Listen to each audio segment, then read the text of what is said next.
तो Elon Musk को तो सब जानते हैं, है ना? टेस्ला की गाड़ियां, स्पेसएक्स के रॉकेट और अब ये एक्स ऐप। कभी सोचा है कि इन सब के पीछे कोई बस एक बड़ा आइडिया हो सकता है? सुनने में अलग अलग लगते हैं, पर ऐसा है नहीं। चलिए इस इंटरव्यू के जरिए उनकी इसी ग्रैंड थ्योरी ऑफ एवरीथिंग को समझने की कोशिश करते हैं। और ये पूरी कहानी पता है कहाँ से शुरू होती है? एक बहुत ही सीधे से सवाल से, आखिर इस एक्स लेटर में ऐसा क्या है? मतलब हर जगह यही दिखता है। ये सिर्फ एक अक्षर नहीं है, ये एक तरह का जुनून है, एक ऑब्सेशन। देखिए, एक्स के साथ मस्क का जो ये कनेक्शन है ना, ये कोई नई बात नहीं है। ये एक बहुत लंबा सफर है और यही सफर हमें सीधे उनके सबसे बड़े और सबसे गहरे आइडिया की जड़ तक ले जाएगा। जरा इस टाइमलाइन पे नजर डालिए, एकदम साफ है।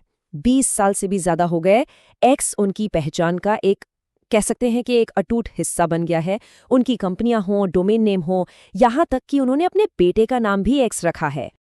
और उनका जो शुरुआती विजन था x.com को लेकर, वो अपने आप में ही क्रांतिकारी था।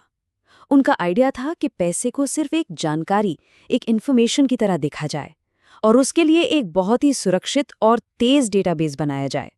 मतलब फाइनेंस की पूरी दुनिया को ही जड़ से बदल देने का प्लान था। लेकिन ये सिर्फ एक फाइनेंस ऐप का आइडिया नहीं था।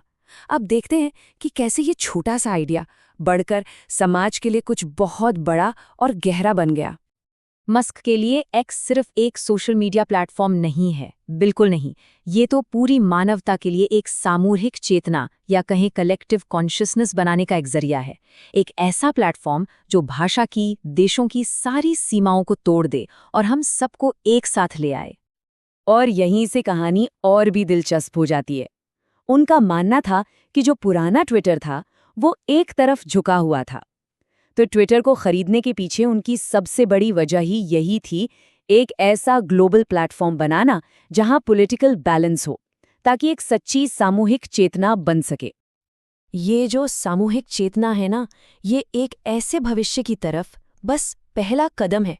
एक ऐसा भविष्य जहां हमारे काम करने का तरीका ही पूरी तरह से बदलने वाला है। और उनकी जो भविष्यवाणी है वो सच में चौंकाने वाली है। उनका कहना है कि 20 साल से भी कम समय में किसी के लिए भी काम करना जरूरी नहीं रहेगा। ये बस एक चॉइस होगी, एक शौक की तरह। तो सवाल ये उठता है कि हम वहां तक पहुंचेंगे कैसे? खैर, ये स्लाइड इसी को समझाती है। एआई और रोबोटिक्स हमारी प्रोडक्टिविटी को इतना ज़्यादा बढ़ा देंगे कि हर चीज़ की कोई कमी ही नहीं होगी। हमारी हर ज़रूरत, हर इच्छा पूरी हो सकेगी।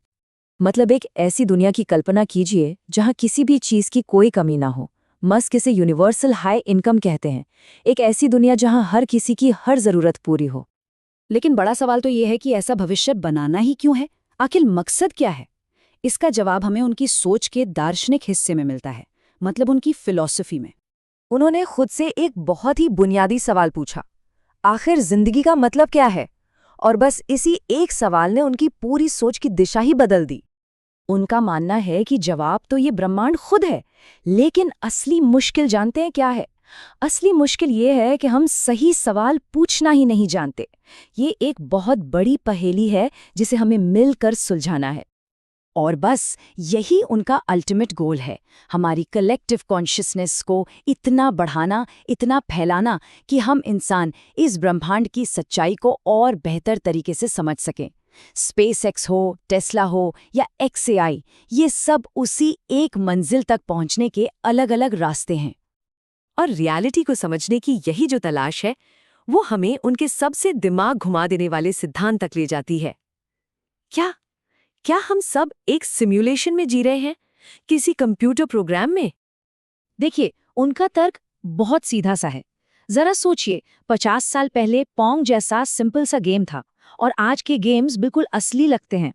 अगर टेक्नोलॉजी इसी रफ्तार से आगे बढ़ती रही तो क्या ये मुमकिन नहीं है कि हमारी ये असलियत भी किसी का बनाया हुआ एक बहुत ही एडवांस्ड गेम हो?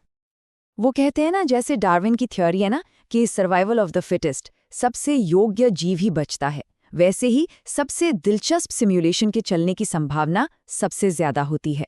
क्यों? क्योंकि उन्हें बनाने वाले की दिलचस्पी उसमें बनी रहती है। और ये सोच हमें एक आखिरी और बहुत ही गहरे सवाल पर लाकर छोड़ देती है कि अगर हम सच में एक सिम्युलेशन में जी रहे हैं, तो फिर हमारी इस असलियत का, हमारी इस रियलिटी का असली मतलब क्या है।